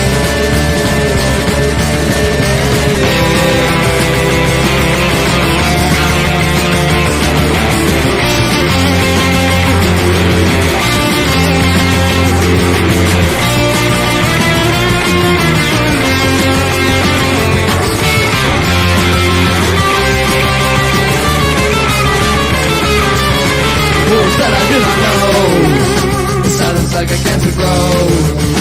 Give my words that I might teach you, and take my arm that I might reach you. But my words like silent raindrops never fail, will never tell in the well of silence. About the head of praise is to the neon God they made, and the sign flashed out its warning, in the sign that it is for me.